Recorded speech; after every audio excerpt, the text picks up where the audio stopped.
$20,000 a month or $240,000 a year. There are people who are making this much money, or like, listen to me, I'm a mom, I understand what it's like. And you're using that identity to sell people stuff that they don't need. These videos keep consumerism alive, well, and thriving, and do it all in a little enjoyable little coat wrapped up with a nice little bow. Hey y'all, welcome in or welcome back to the channel. Today we are finally talking Amazon. Not just Amazon, we're going to be talking about the Amazon affiliate link, the Amazon affiliate program, because quite frankly, it's a bit of a wild west out there. People are doing the absolute most when it comes to the Amazon affiliate link. So we are going to talk about affiliate marketing and how it's a powerful tool. And we're really going to be centering this conversation about when the affiliate link becomes a problem. And we're really going to be talking about this in the context of Amazon. So let's get started. And I think the place to start is with affiliate marketing. So affiliate marketing is when somebody has a product or service that they are promoting and they earn a commission off of the sale of the product. But also when it comes to games, the conversion or the desirable action that a person can be paid for is a download. And most of the time when we are talking about affiliate marketing and we're talking about the promotion of the product is ostensibly an ad. We might not think about it in terms of an ad because we might kind of have the sponsored product or the ad read in mind when it comes to kind of internet culture, or when it comes to TV, the more traditional commercial. But when somebody has an incentive to tell you or to sell you something, right? Let's say, I don't know, this is what's near me, this cup or this coffee. And if I have incentive to sell you either of these things, or better yet, I can sell you both of these things, it becomes an advertisement because I'm mentioning this item, I'm linking this item, and I'm talking about this item with a vested interest in you buying it. And an advertisement, by definition, is something that is in a public medium or public space that promotes a product, service, or event. And so when somebody is coming on their stories and they're talking about this delicious coffee or this beautiful lipstick, and they're talking about how pretty it is, how it goes with everything, look at me apply it, it's so easy, oh my god, this coffee is so tasty, I drink it every morning, and I show it in action, I show it in my life. Those are advertisements. I mention it just because I think it's important to keep in mind in this context, because when we see so much of this context and when we see so much of it happening in informal spaces, in a vlog, in an Instagram story, sometimes we lose sight of the fact that what we are actually witnessing is a de facto advertisement. Some products, however, don't have to be advertised when it comes to the affiliate link, because folks can just link stuff in their descriptions or in their stories without ever mentioning the thing. That's not as common. We still see it in a lot of contexts. Now, affiliate marketing is so wildly common. I wanted to know maybe why, or is it as effective as perhaps the rate or frequency of content that we're seeing represent. So I have some information for you. For every $1 spent on affiliate marketing, businesses receive on average a return on investment of $6.50. Approximately 16% of all online orders within the e-commerce world are generated through affiliate marketing strategies. This is inching up to 1 in 5. 16% of all e-commerce is such a wild number to me. That alone, in my opinion, speaks to how effective affiliate marketing is. The affiliate marketing industry has grown by approximately 10% from 2022 to 2023. The year-over-year growth of 10% is insane. And I think that this represents an increasing desire of people, of influencers, to have extra ways to influence, more influencers becoming affiliate marketers or doing affiliate marketing. With this particular set, it's important to keep in mind that just because there are more influencers doesn't mean that the amount of sales that are being generated from this affiliate marketing is equal to 10% year over year growth. It just kind of represents a desire of people to do affiliate marketing. But I think it is a fair thing to say that this likely also represents an increase in sales. Maybe not 10%, but still probably an increase. The most lucrative affiliate marketing niche in 2023 remains health and wellness, followed by finance and software services, both of these showing a 25% yearly increase. 25% year over year growth. 25%. Most people do not see a 25% raise within a year, let alone 2 years or even 3 years. And fashion remains the most substantial segment in affiliate marketing, contributing to 18% of overall affiliate revenue. And I think this speaks to the power of affiliate marketing and also its power in framing how we shop.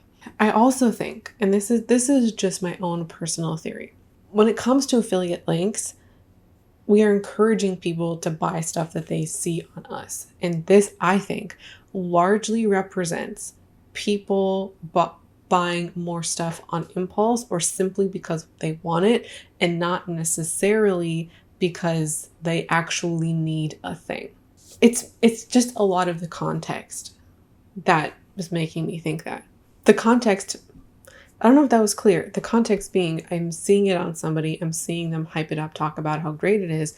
I want it too. And I think that's really easy to do, or easier to do, in the fashion category. Maybe like beauty as well and wellness. And I think one of the reasons why wellness is so popular is that wellness kind of has a greater, link to, mental health and wellness, which people really want and desire for themselves. But I think more desperation or well-intentioned purchases are happening. Like, I want to better myself, kind of happening in the wellness space. And lastly, affiliate promotional activities amplify the average consumer spending by 58%. The way that stat is written is kind of shady in my opinion. Amplify the average consumer spending. They're saying this in a roundabout way. I'm taking this to mean they're spending more money, perhaps more often. So what we can glean from this information is that affiliate marketing is an effective strategy in selling people things and in increasing how much people spend. So if you've ever had any doubts about affiliate marketing and whether it's impactful or doing its job, we can harken back to some of this.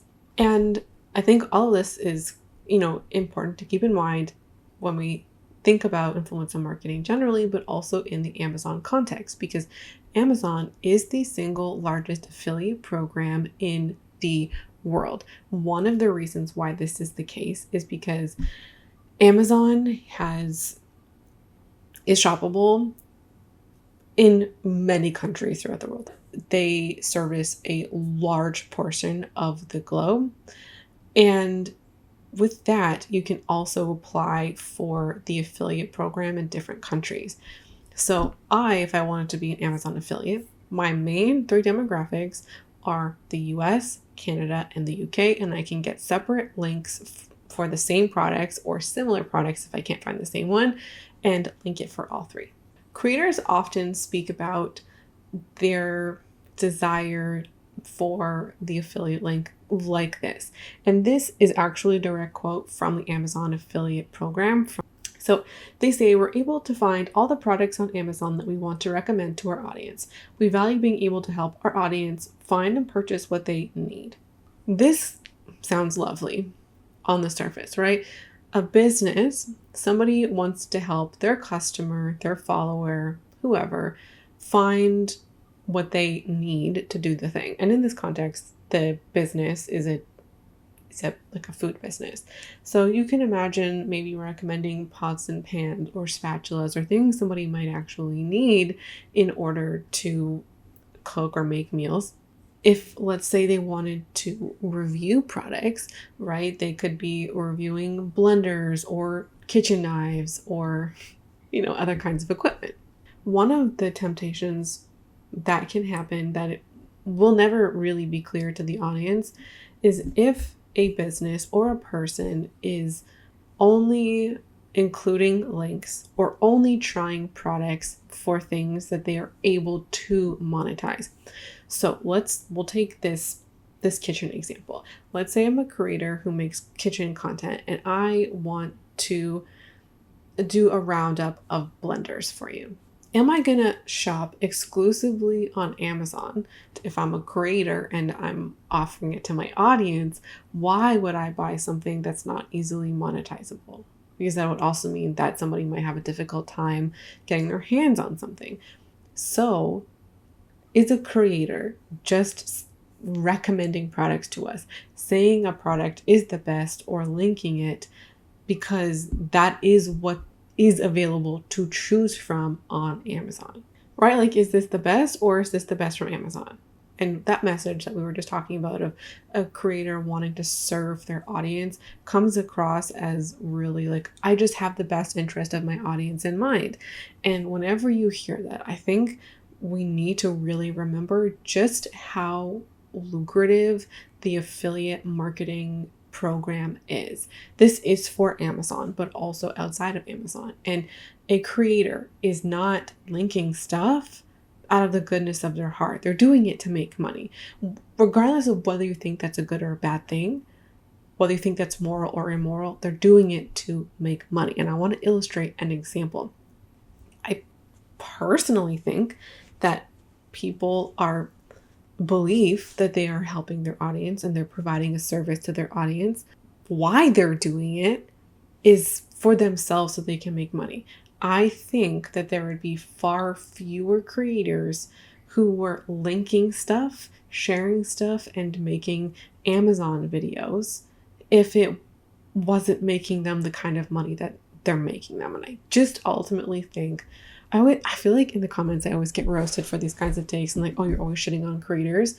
So I'm letting you decide whether you think this is a good thing or a bad thing, but you should keep in mind that this is lucrative and that is exactly why it's happening. So here's an example. As of December 2023, the average commission that Amazon paid per item is 3%. And how commissions paid out, I'm not part of the program, so I don't have firsthand experience using this, but there's like different categories of items pay out different kinds of commissions. So if we're going to go with the 3% average, that would mean on a $100 item, you're getting $3. On a $50 item, you're getting $1.50 in commissions. So let's say you have a following of 1 million people and 10% of that clicks your Amazon link, which is pretty high, to be honest, but we'll have lower examples. Just bear with me on this. So that's 100,000 people who would click through. And then let's also say 10% of those people make an actual purchase. So we're talking a much smaller segment of the audience at this point. And let's also say that the item that you're selling is $50 and you get a 3% commission. So that's $1.50. That's $15,000 off that one product. Let's do another example of a product that's $20 and also a 3% commission. So let's also assume a 10% click-through rate. That's 50,000 people. 10% of those people buy. That's 5,000 people. I think 1% is fair. I think 1% is very fair. For this kind of click-through rate, I think you can expect between 0.5% upwards of 3%. So 3% commission is 60 cents. Once we do our math, that's about $3,000. Let's say they get a third of that. That's still $1,000 for one affiliate link. One. Imagine if they had 20 affiliate links that all got $1,000 earnings off of them. It's $20,000 a month or $240,000 a year. There are people who are making this much money. So when I say creators have a vested interest in you clicking their products, you clicking their affiliate links and shopping their affiliate links, I'm talking about $250,000 incentive. That's the kind of money I'm talking about. And yes, there are smaller creators who are not making nearly that kind of money.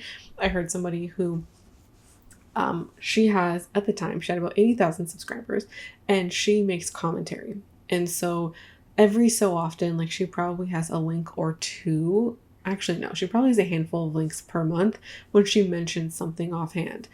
Like, she doesn't do home reviews or home tours or anything. Just like, it would be equivalent to me saying, oh yeah, I got this shirt, here's an affiliate link for it. And she makes on average $100 a month, as she was saying. So she makes $100 a month, which isn't going to break the bank because it's about $1,200 a year. Like, that's enough to impact somebody's income, but not enough to, it's not nowhere near $240,000 is what I'm trying to say. But if you think about it, this person is making $1,200 almost passively, and she's not actively selling anything. She has random links in her bio, or sorry, in her YouTube videos. And none of this includes all of the other ways creators earn money, including the AdSense or the money from whatever relevant partner program somebody's channel or content is on. All of this is to really demonstrate how much money is in affiliate marketing or affiliate links with Amazon. And I would say when it comes to linkable Amazon affiliate kind of videos, there's 4 main types. There's the review style video. This is most common on YouTube, and that's when somebody is sitting down and they bought stuff from Amazon and they're giving you little reviews. They tend to be positive, or they'll talk about like their favorite Amazon products. There's also the haul or the unboxing. Amazon unboxings are really popular over on TikTok, most especially in like the clothing try-on situation. There's the must-have videos, Amazon must-haves. These happen on YouTube. They happen on Instagram and TikTok. The Amazon must-have videos drive me personally up the fucking wall. I'll tell you why. And then there's the regular like day in the life, somebody who's just going about their life or making content, and then they're linking stuff. I also am really bothered by these ones because regardless of what you think about the ethics of Amazon, the first 2, in my opinion, are much more transparent about what they're trying to do. The last one is the least transparent because these kinds of videos are things like vlogs, somebody who's just vlogging their life, somebody who's doing maybe get ready with me. The fridge restocks to me are some of the most frustrating examples of this because the fridge restocks are people who are creating content that is guised as being entertainment or ASMR or relaxing, but is truly created with the intention of you buying the stuff in their videos. There's almost always Amazon links to buy their storage containers, their ice cube trays, or potentially like the actual product, depending on the item in these videos. They're made to sell you stuff. This can even happen with like outfit of the week videos. Outfit of the week videos tend to not be like Amazon specific, but they can be guises to sell you stuff, to just have all this stuff linked in the description. The restock videos feel icky to me because their subscribers think they're one thing when they're really doing another thing. There's some TikTok channels, all they do is restock. That's all they do. They have millions of subscribers and they make hundreds of thousands of dollars, if not millions of dollars, from their Amazon affiliate links, selling people stuff. I've watched these videos and I have felt them to be kind of like relaxing, and so I get that appeal. I am not personally subscribed to any of these channels because they are the entire channel is an advertisement, and it's almost like you're not paying because subscribing is free, but it's almost like paying to advertise to yourself, willingly advertising to yourself, which I'm not personally a fan of. In all of these videos, majority of the stuff being recommended is random crap. And the Amazon Essential videos, they rub me the wrong way most of the time because these are some of the worst offenders of absolute shit, random crap being sold and pushed on viewers as an essential. A Mickey Mouse waffle maker, not an essential. I don't know who needs to hear this, but a Mickey waffle maker is not an essential. And the titles of these videos include things like life-changing Amazon products you didn't know you needed. If you didn't know you needed them, then it wasn't a need. We know what our needs are. There's sometimes that we find products that are so cool, we want to own them. But that doesn't mean that they're a need.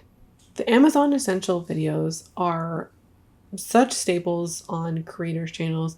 I often find that they occur the most on like the mommy vlog type channels. And I personally feel like that a lot of these products, when they occur in the like mommy channel sphere, whether that's Amazon or TikTok or Instagram, I feel like somebody being a mother, that is being used to sell people stuff. Being a mom is hard. Cleaning is hard. Taking care of your kids is hard. Here's stuff that you can buy to make doing these things easier. It feels like a bit exploitative. You're a mom, right? So people trust your recommendations, like you have experience, right? And there are so many moms out there who just want their lives to be easier, or would like some quiet time, or they would want whatever they're doing around their home or in their life. They want these things to just be easier. And so it, to me, kind of feels like taking advantage of people who might be in a vulnerable position, or like, listen to me, I'm a mom, I understand what it's like. And you're using that identity to sell people stuff that they don't need. These Amazon videos, generally speaking now, the ones the Amazon must-haves, really fan the flames of hyperconsumption, because these videos are quite often people who love shopping on Amazon are recommending and speaking to people who also love to shop on Amazon, and it becomes more of a, what kind of cool thing can I buy now? What kind of cool thing can I recommend now under the guise of an essential? I have a video forthcoming about kind of this relationship between an audience and a creator, and so maybe I'll leave some of that commentary for that video. But again, this is a context of both parties, the creator and the audience, play into this desire. These videos wouldn't be made if the creator wasn't making the money that they were, if there wasn't the interest that they were. But also the people wouldn't be buying them, all of this stuff. They wouldn't find more things to want and more things to buy if the creator wasn't making the video. And these videos are exactly how needs and wants are conflated, or they're just kind of part of the cultural rhetoric of how we keep things conflated. We constantly talk about needing stuff, and when we have all these videos talking about Amazon essentials, and what we list in them is the Mickey Mouse waffle maker or a device that cleans your blinds, we lose sight of what an essential really is. And we often hear people speak of essentials as things that have a purpose or might be handy that we ultimately want, and that was what makes something essential. And I feel like all of these videos do this to some extent, because there is no world in which a puffy headband or pair of earrings are essential. I get that people talk with hyperbole, and part of that comes from the excitement. If you have newly purchased an item and you're really loving something, then you decide to speak on it during that state. You are in your most excitable state, your most wow state. That excitement is reflected in the language that you use to speak about these products. I don't think that's intentional to deceive people. Somebody is genuinely excited about something, and so they want to talk about it. And they talk about it in a really excitable way, which then makes their audience excited about the product too. Sometimes it's hard to tell. I was watching one of these videos from Alicia Marie, and she talks about kiss lashes.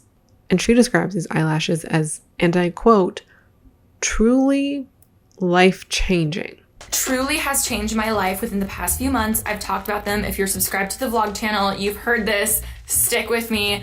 These are the Kiss Impress Press-On Falsies, okay? I'm wearing them today. I feel like my makeup game has stepped up so much after using them. They are only a one-time use situation, so that's the only thing that kind of sucks, but game changing. She has 8 million subscribers, and she described these eyelashes to 8 million people as truly life-changing. I feel like she believes the words that she's speaking. I think, like, I watched that whole video. I think she's a really likable person. Her video was fun to watch, and entertaining to watch. She seems really nice. And I get why people would watch these videos and take her recommendations when they already have a like for her, when they have a vested interest in her.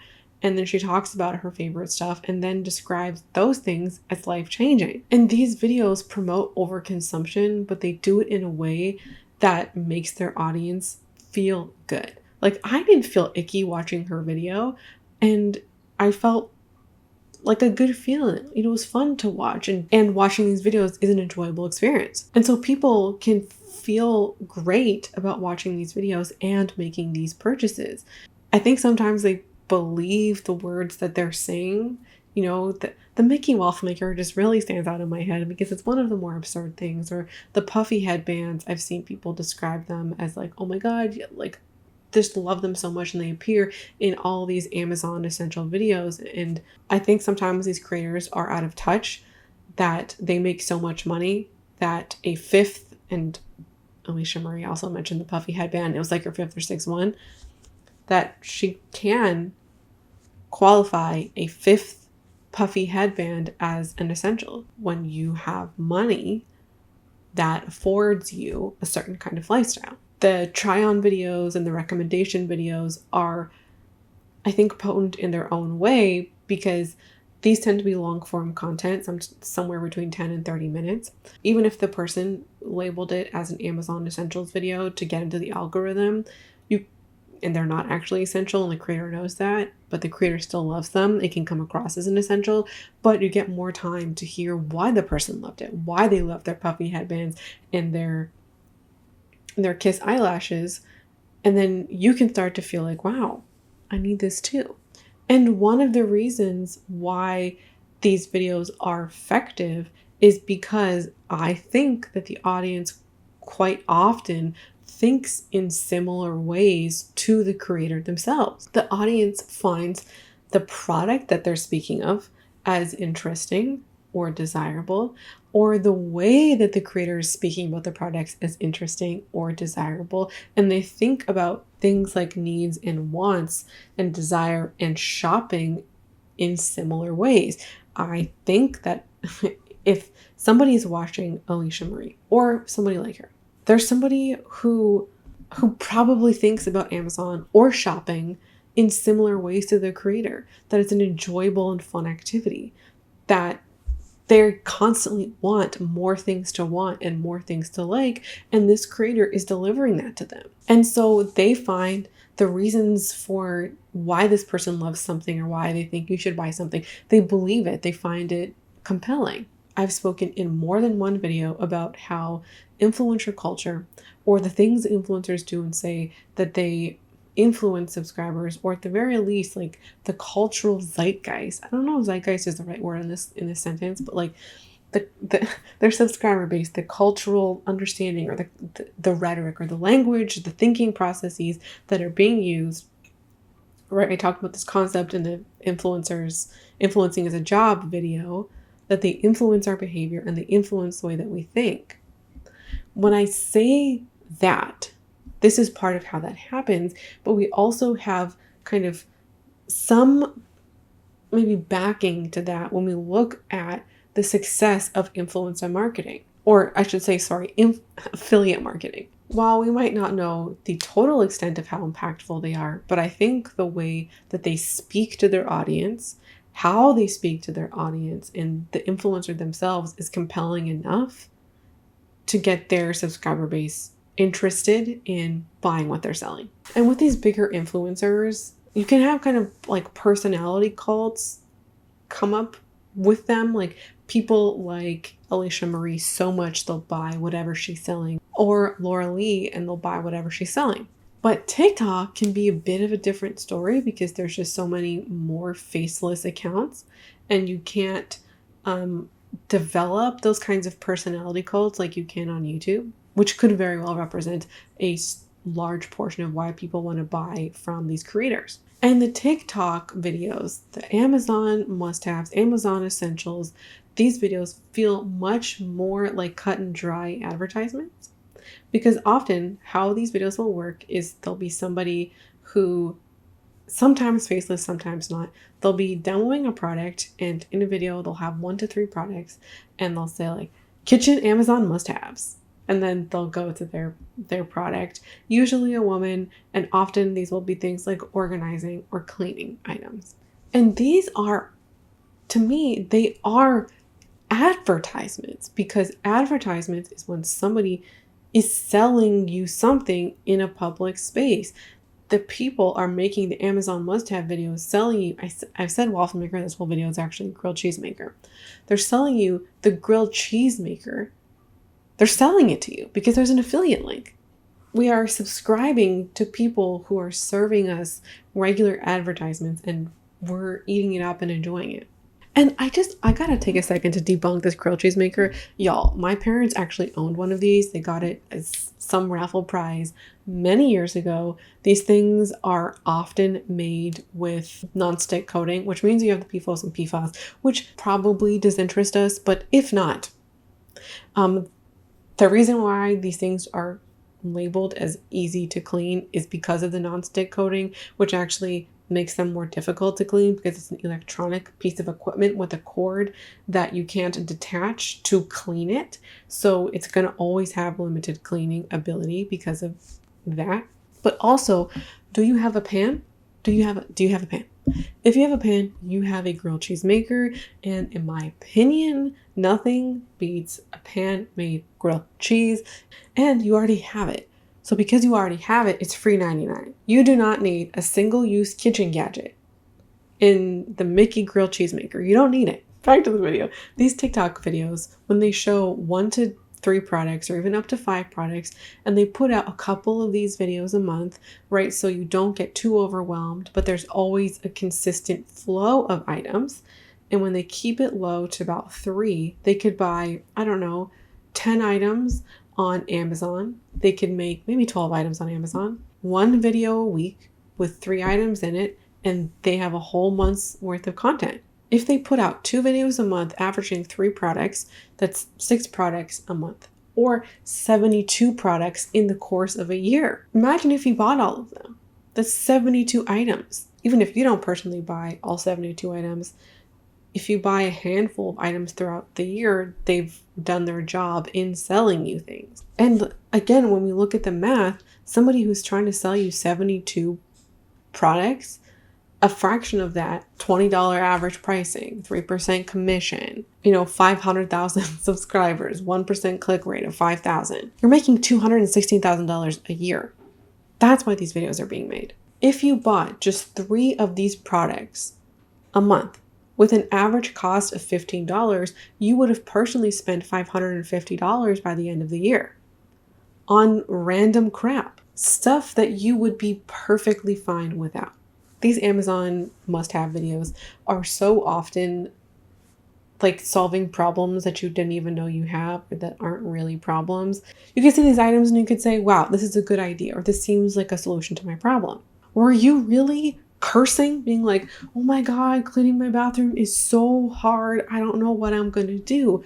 Or did you see this product and you go, wow, that looks like a good idea? Or we say, wow, it would be a good idea to have some kind of essential station in my car. And then all of a sudden you're buying this clear plastic container, Touchland hand sanitizer, and all of this stuff for this essential station that you've gone your whole life without. These videos so often, or more often than not, drum up artificial desires for things that are solving problems you didn't even know you had. Is it really a problem in that case? These videos drum up desires to solve problems that are artificial. I don't think these creators are making these videos with like, how can I dupe my subscribers now? No. I think what's happening is this like, all right, what else could they be interested in? Once you've done a couple of things, what else could they be interested in? What else could they, could they want? And I saw this in action when I was actually not Amazon, when I was watching Temu hauls, and creators were like, what else could, like, I think my audience might like this. I think that they might like this. And it was more about, what else could I sell them? What else could I show them, opposed to solving real problems and real needs? I'm sticking on this point because I think it's so easy to say what's wrong with a blind cleaner or what's wrong with an electronic equipment to clean your shower. These are things that actually do something and that somebody may help. The fact that they do serve a purpose or that they could be helpful is not totally the point. The point is that somebody is regularly making content to keep you consistently coming back, to consistently buy more things. And would you come back if they were selling you literal garbage? Probably not. If you didn't enjoy what they were doing, no. These videos keep consumerism alive, well, and thriving, and do it all in a little enjoyable little coat wrapped up in a with a nice little bow of enjoyability. Are you really truly better off having spent that $550, or are you better off having not spent it in this way? And that's the thing, is that these creators are looking at their bottom line, not what is best for my viewer. Would my viewer be financially better off, or I don't know, other kinds of better off with this product than if I didn't sell it to them? Why am I selling? Why am I promoting this to my audience? It is so easy to buy random crap on Amazon, from the silicone iPod, not iPod, we're long gone iPod, the silicone, oh my gosh, the Apple headphones, the silicone covers for those, the collapsible laundry hampers. Like, sure, those things are nice, but Amazon is filled to the brim with random crap. It is so easy to find stuff on there that is more random crap, that is entertaining, and that has a use value. We don't need more random crap with a use value. Just because something is useful doesn't mean that you need to buy it. Something having a use is not synonymous with a need. And these videos just keep us coming back for more, keep us wanting more things, and keep us constantly in the throes of consumerism. So even if these videos are practical, they're hooking us in with this entertainment and this dopamine hit that comes with shopping, and making us feel like we're doing good stuff simply because we're buying something with a practicality. But did you come to this video with a need? Did you come to this video needing something? Or did you come to this video with a desire to shop, with a simple interest in Amazon, with this kind of wanting to want stuff in the back of your mind? And even if you don't buy stuff that these influencers are recommending in these videos, watching these videos can keep you personally in this mindset of continuously wanting more things, continuously looking at more stuff to want, more stuff to buy. Y'all, let me tell you this.